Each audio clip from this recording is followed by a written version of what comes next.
All right. The 16 students of the Slabhenge Reformatory School for Troubled Boys stood at the gate looking out at the white-capped waves of the ocean. Somewhere out there across the sea was the mainland and home. Home, with meals, parents, beds, a happy place for most of them. Sebastian had crept up and unclipped the key ring from Mr. Vander's belt, and they'd opened the heavy wooden door to the outside. They stood in the shadow of the stone arch, looking out at the water and waiting for the boat. The 8 bodies still laying in the drizzling rain behind them. They leaned with their hands holding the rusty iron bars. Some of them still chewed on crusty bread or chunks of cheese. How much longer? A kid asked. I told you any minute, Benny answered. What should we say? What do you mean, what should we say? All the grown-ups got killed by lightning and we want to go home, dummy. The rain was just a constant gentle tapping now. The thunder and lightning were gone, but the clouds were still night black and world was dim and dark.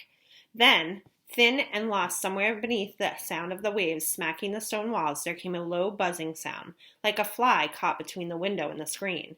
There, Miguel called out, his voice excited.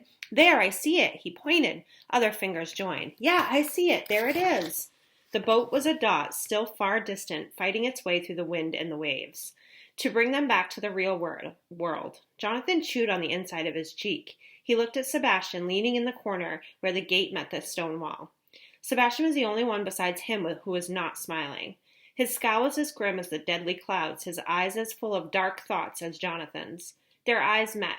Jonathan thought he saw a wet glimmer of tears in Sebastian's eyes before they looked away from him. All the boys' voices fell silent as they watched the little boat make its way toward the gloomy island. Jonathan took one deep breath and then spoke his voice into the silence. Maybe we shouldn't go. Heads snapped his way. Sebastian's sour face turned sharply toward him.